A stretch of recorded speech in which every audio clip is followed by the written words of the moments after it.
Hej og velkommen til mit univers.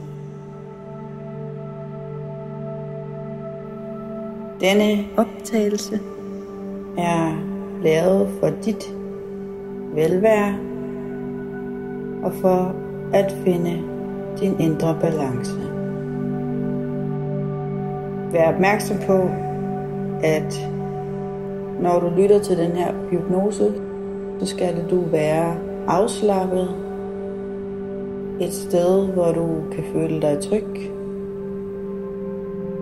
og hvor du kan slappe helt og fuldkommen af. Du må ikke køre bil, og du må ikke lave fysisk arbejde under den her hypnose.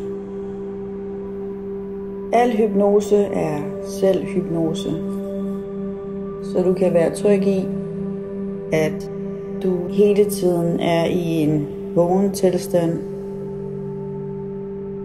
og hvis der skulle ske noget, vil du kunne komme ud af hypnosen hurtigt. Den her hypnose er lavet for, at du kan finde din indre balance og føle dig glad og fri i din hverdag. Læg dig ned eller sæt dig i en behagelig position. Du skal kunne være i den stilling i en rumtid. Så derfor er det vigtigt, at du fra starten er vel tilpas. Jeg vil gerne have, at du starter med at fokusere på din vejrtrækning,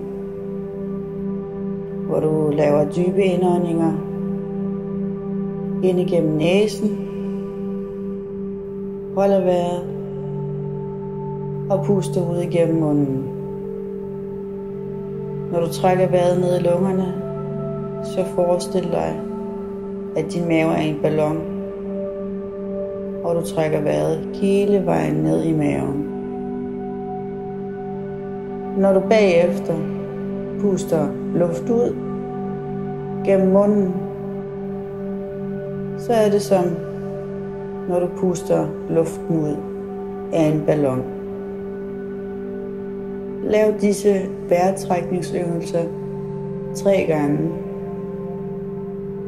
Og når du har lavet dem, så går vi videre. Du behøver ikke at stoppe den her optagelse,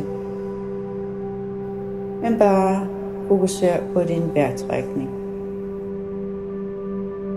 Læg mærke til, hvordan den her vejrtrækning den gør dig afslappet, og du slapper mere og mere af. Imens du laver den her vejrtrækning, så vil jeg fortælle dig, at min stemme er din guide,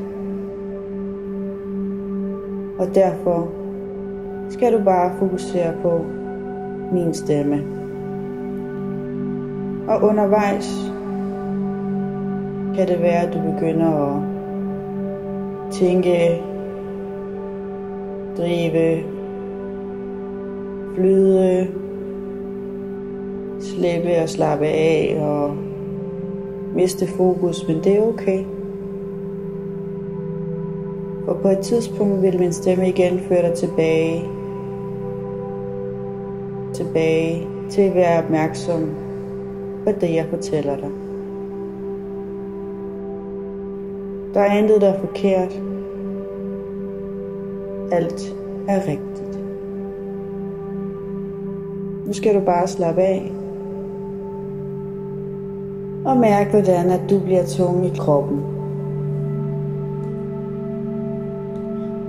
Du bliver mere og mere tung, og du mærker, hvordan du bliver forbundet med det underlag, du ligger eller sidder på. Du er opmærksom på, hvor afslappet din krop og dit ansigt og hele din statur er.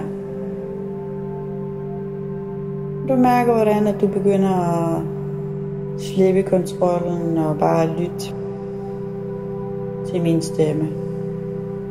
Og lad dig føre dybere og dybere ned i en afslappet tilstand. En tilstand af velvære. Der er intet du skal nå. Der er intet du skal. Det her, det er et rum, hvor du kan slappe af. Fuldstændig afslappet. Forestil dig,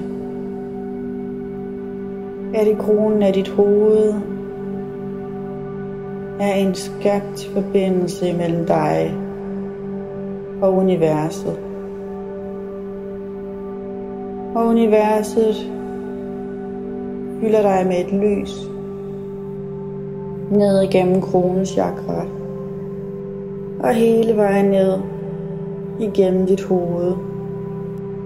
Flyder ned igennem din hals og din skulder, og du mærker bare, hvordan det her hvide, dejlige lys fylder enhver celle i din krop med dejlig velvære energi. Du mærker, hvordan det her lys, det strømmer igennem din krop, din torso, din mave, din ryg. Du mærker, hvor afslappet du bliver i din lænd, dine baller, din lår, dine arme, dine fingre, og hele vejen ned igennem din knæ, dine lægge og dine fødder, og ud igennem dine tæer. Du mærker bare afslappet, dejlig, velværende energi.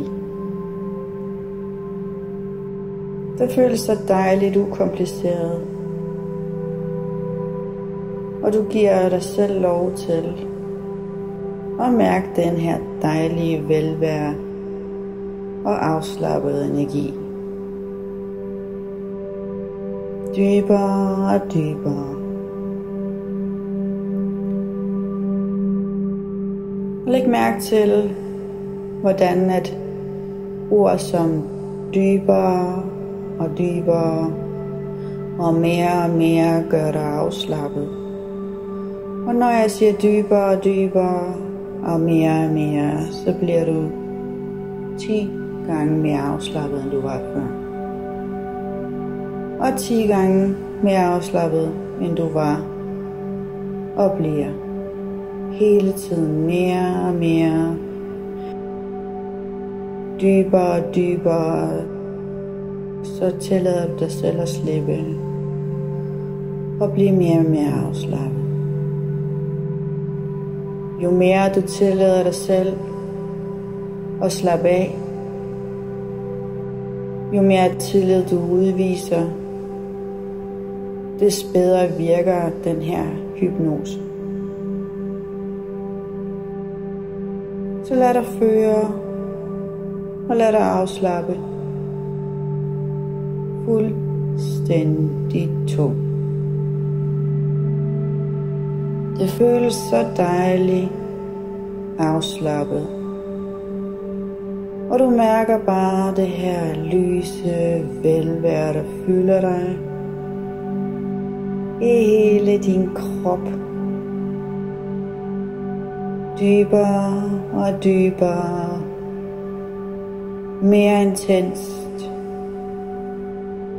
Og du lægger mærke til, hvordan at du på ligesom en radio kan skrue op for den her dejlige velværende energi. Og bare forestil dig, hvordan at du har den her knap foran dig. Og du bare skruer mere og mere op for lyset. Og mere op for den her dejlige følelse af afslappet velvære og enormt dejlig energi. Dybere og dybere. Det føles så dejligt at give slip. Og det føles så rart at give sig selv lov til at mærke det her velvære det her velbehag, den her stemning af at være totalt afslappet og i fuldkommen tillid, og mærker, hvordan du har en forbindelse til mig. En særlig tillidsforbindelse. En særlig forbindelse og tillid til, at jeg kan guide og hjælpe dig hen imod det sted, du ønsker at være. Et sted i balance. Et sted, hvor alt er okay. Du føler dig okay. Du føler dig helt. Og jeg er glad for, at du giver mig den tillid og den tiltro til, at jeg kan hjælpe dig med at finde din indre balance. Så slap af og nyd og mærk, hvor dejligt det er at drive og flyde og være i den her dejlige, særlige, afslappede tilstand. Dybere og dybere. Det føles helt fantastisk at drive og svæve og være. Og bare mærke, hvordan at du samtidig med at du føles tung, også føles let. Og mærk, hvordan at du samtidig med at være fuldstændig afslappet, også er fuldkommen bevidst om min stemme. Dybere og dybere. Og bare mærk, hvor dejligt det føles. Og lad dig guide af min stemme. Dybere og dybere. Helt ned i dig selv. Helt afslappet. Helt trygt. Dybere og dybere. Lige præcis. Du gør det så godt. Dybere og dybere. Bare slap af. Og træk vejret. Ind igennem næsen. Og ud igennem munden. Mærk, hvor dejligt det er. Den her kildende, glade fornemmelse, der fylder dig. Og bare mærk, hvordan det føles, når du falder dybere og dybere. Trygt og behageligt. Dybere og dybere.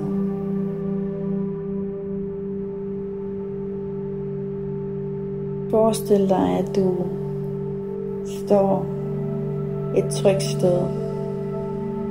Et sted, du kender. Hvor du elsker at være. Det kan være et sted, du er dagligt. Det kan være et sted, du har været og kun oplevet én gang. Det kan være, det er et sted, du besøger årligt. Uanset hvor det sted er, så føles det trygt. Og det føles rart at være. Det er et kendt sted for dig. Nu vil jeg gerne have, at du kigger dig omkring og lægger mærke til de ting, du kan se omkring dig. og mærker gulvet eller græsset eller jorden under dig. Du hører og lytter. Er der lyde omkring dig? Er du udenfor? Er du indenfor? Og mærk den her dejlige varme, som omslutter dig. Som et vattæppe af tryghed. Og du føler bare, at du bliver mere og mere tryg. Og mere afslappet. Ved at være lige præcis her. Sammen med mig. Og bare forestil dig, at du er her, hvor du skal være. Det her det er dit sted, hvor du kan tanke op. Det her det er dit sted, hvor du kan lade op. Og det her det er dit sted, hvor du altid kan gå hen og være. Du kan indrette det her sted, som du har lyst. Om det er på en eng, eller om det er på en strand. Eller om det er inde på dit værelse. Bare mærk fornemmelsen af, at det her det er det dejligste sted at være. Det mest trygge rum at være. Og det giver dig sådan et dejligt velvære.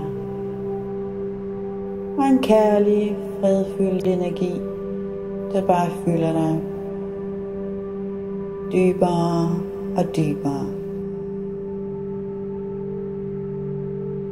Jeg vil gerne have, at du leder din opmærksomhed over på et spejl. Det kan være, det står midt i rummet. Eller midt ude på engen. Måske er det hængt op på en væg. Men nu lægger du mærke til det her spejl, når du bevæger dig hen mod det. Du bemærker, om der er udskæringer, eller om det bare er et firkantet glasspejl. Eller om der er en flot guldramme omkring. Eller måske nogle træudskæringer. Bare studer det her spejl, imens du kommer tættere og tættere på. Og så led din opmærksomhed ind på midten af spejlet, hvor du ser dig. Du ser dig selv inde i det her spejl. Og du bemærker, hvor dejlig du føles. Hvor smuk du er. Og hvis du aldrig har følt dig smuk før, så føler du dig mega smuk nu. Alt hvad der har været af negativ fortid, eksisterer ikke i det her rum. Det eneste du mærker, det er det positive, der er omkring dig. Og alle de her positive ting, der fylder dig. Og du bemærker, hvor dejligt det er at kigge på dig selv. Det her sted, det er det sted, hvor du slipper for din skyld og din skam. Og det er her, hvor du kan acceptere hele dig. Med alle dine fejl. Kig dig selv ind i øjnene. Og fortæl, hvor smuk du er til dig selv. Alt, hvad du har haft af negative følelser, er fuldstændig forsvundet. Og hvis der stadig er et eller andet, der nærer dig, så læg lige mærke til, at der er sådan en skrueknap. Og alt det negative, det kan skrues ned. Helt ligesom da du skruede op for lyset. Nu skruer du bare ned på den negative støj, og så bemærker du kun den positive energi. Lige præcis. Helt afslappet og helt rolig kigger du dig selv ind i øjnene og accepterer alt, hvad der er dig. Og prøv at lægge mærke til, at når du rører ved spejlet, så bliver det helt flydende, ligesom vand. Men ligesom når du rører ved dit spejlbillede i vandet, så bliver det udvandet eller udvisket af skvulpende bølger. Og hvis du tager hele din hånd ind igennem spejlet, så vil du faktisk bemærke, at der er et hulrum inde bagved.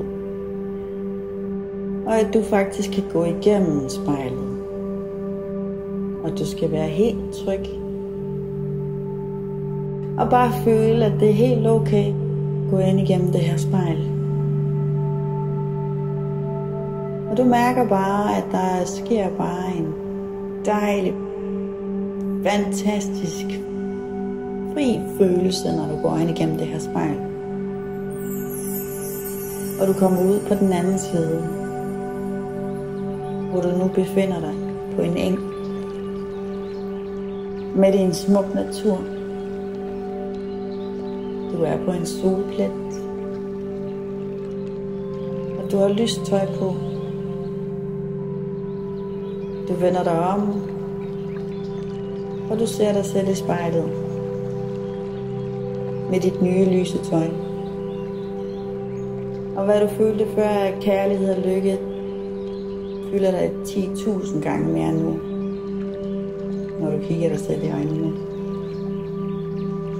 Og det føles bare dejligt, når du føler dig helt afslappet. Det føles rart at være på den her eng. Mærk brisen, hvis der er nogen. Lyt til fuglene, eller til brisen omkring dig. Bemærk, hvad der sker, men allermest vil jeg gerne have, at du er opmærksom på den her følelse af selvkærlighed, der fylder dig.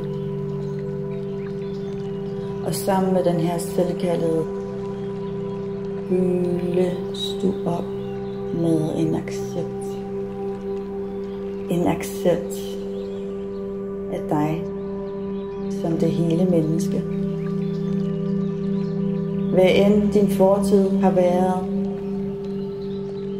hvordan end din nutid vil være, så har du bare den her dejlige, rolige accept i dig.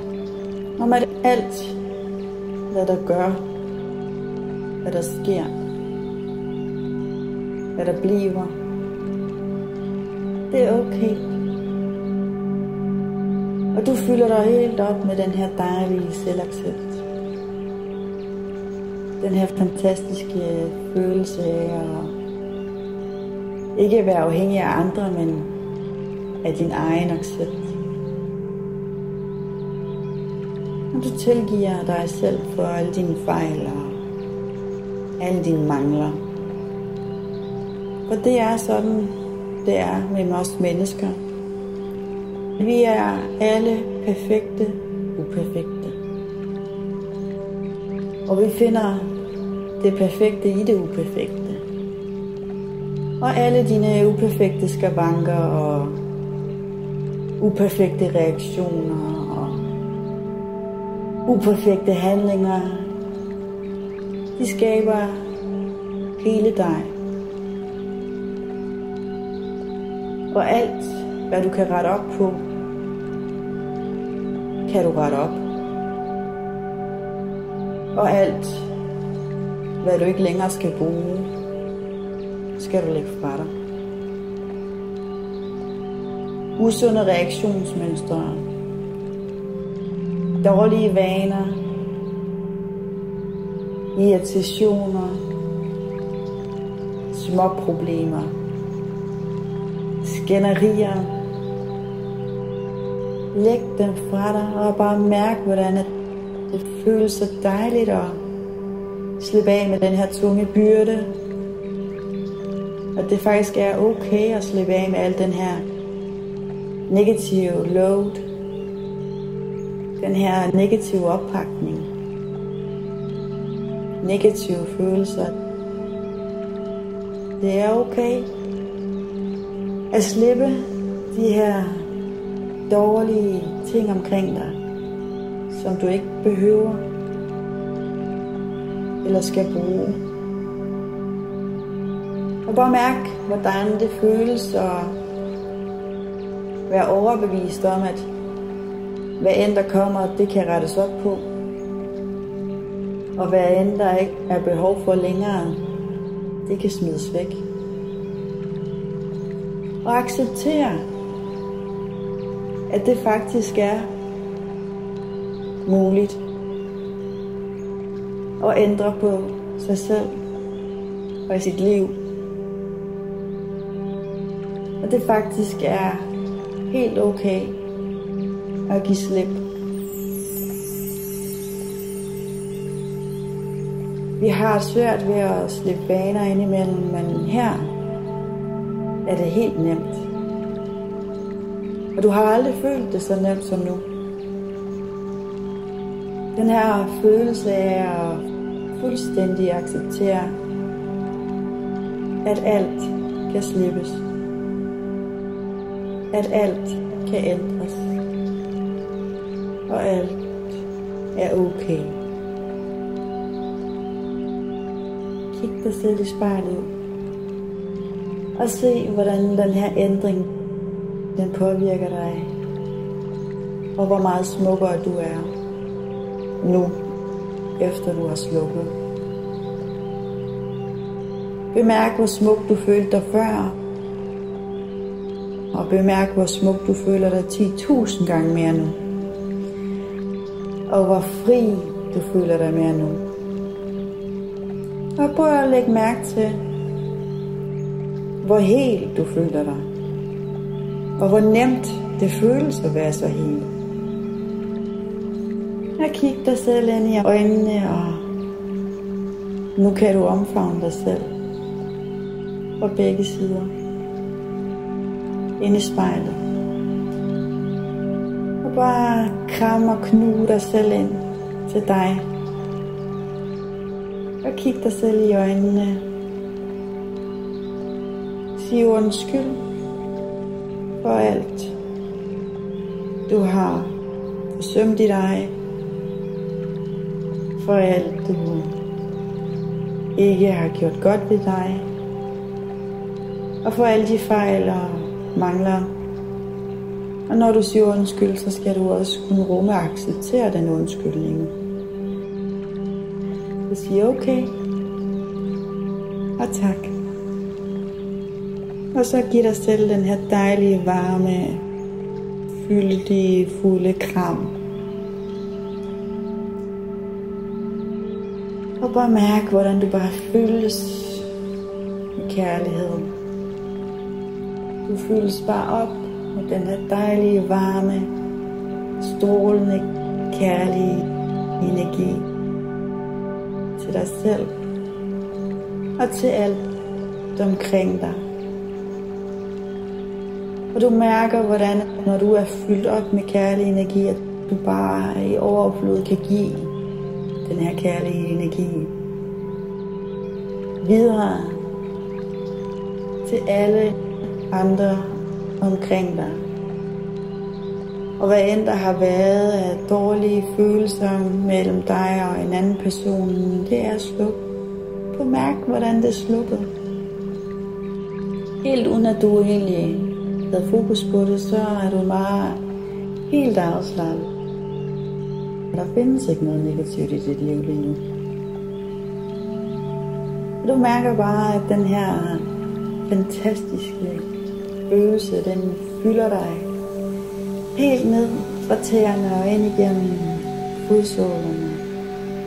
Og op igennem dine lægge og ben og lår, hele vejen igennem dine lænder, dine hofter og maven. Du fylder dig bare længere og længere, dybere og dybere, mere og mere fyldt med den her dejlige kærlige energi, som fylder dig igennem din rygsøjle og op igennem din hals og igennem dine arme og ud igennem dine fingerspidser og ud op igen, tilbage til halsen og op igennem kæbeparti, dine kinder og hele vejen op til dit kronechakra.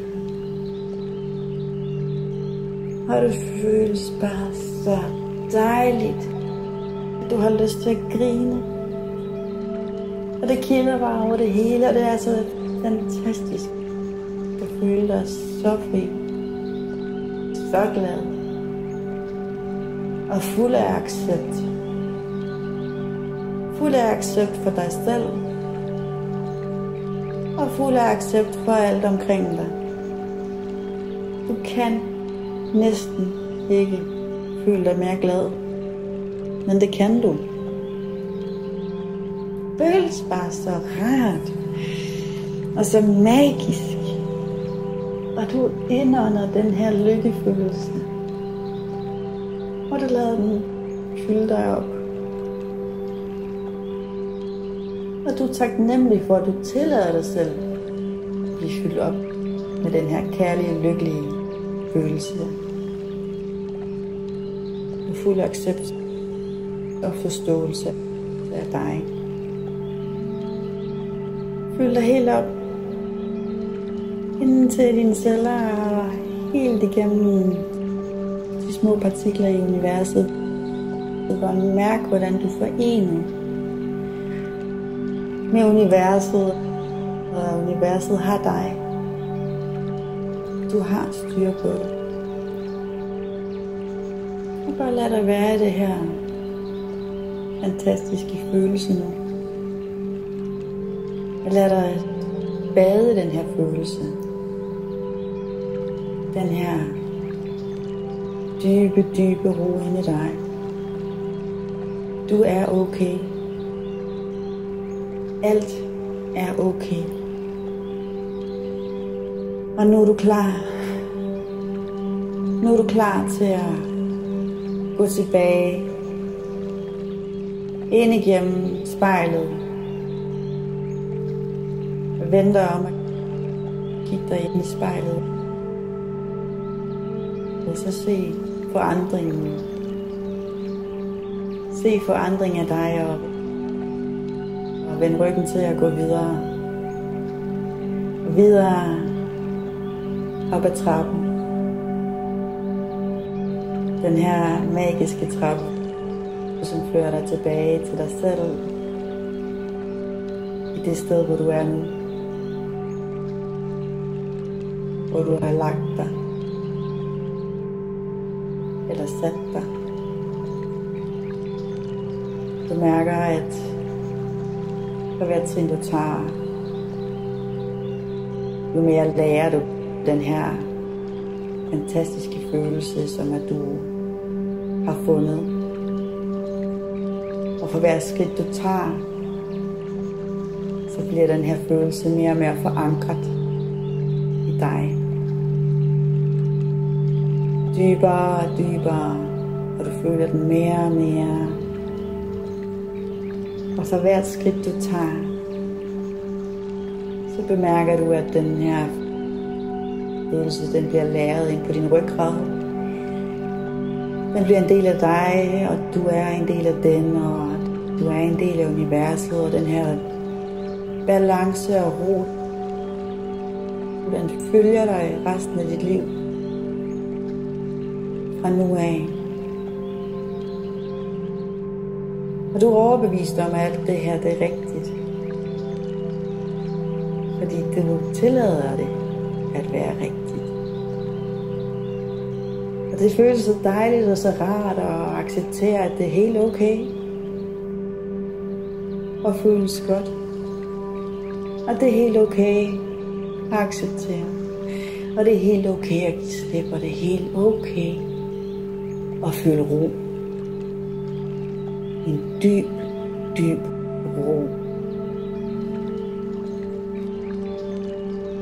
Nu står du på de sidste 10 trin af trappen. Du står stille indtil jeg siger, at du går videre.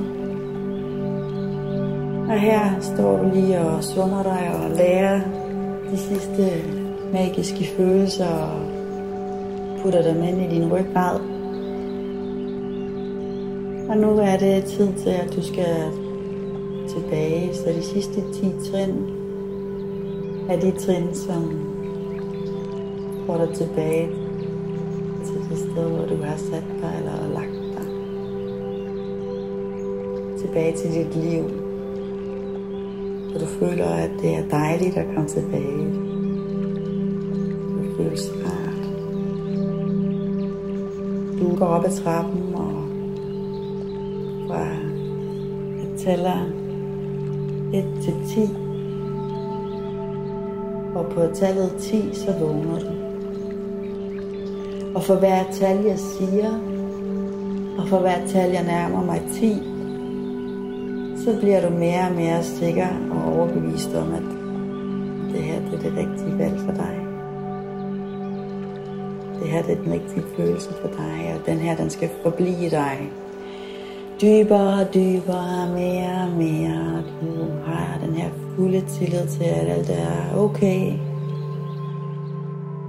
Alt er godt. Det føles rart, det føles rigtigt. 1. Dybere og dybere. 2. Du bevæger dig op ad trappen. 3. Integreret i den her fantastiske følelse dybt ind i dig. 4. Du bemærker, hvordan at din krop begynder at komme tilbage til sig selv. 5. Du lærer den her følelse dybt ind i dig. 6. Jo tættere på 10 du kommer, jo mere intens bliver det. 7. Den her dejlige lykkefølelse, den følger dig hele vejen. 8. Helt rolig, helt dejlig, helt frisk. 9. Når du er tilbage igen, så er du bare helt fantastisk rolig og dyb og glad og tankefri. 10. Vågn. Det føles rart at være dig. Mærk stemningen, mærk roen, mærk glæden.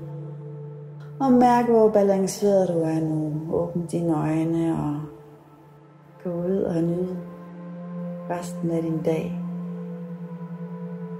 Og hvis du har valgt at lytte til den her hypnose, imens du sover, så sover du bare videre nu. En dyb og dejlig, magisk, rensende drøm. Tak for nu.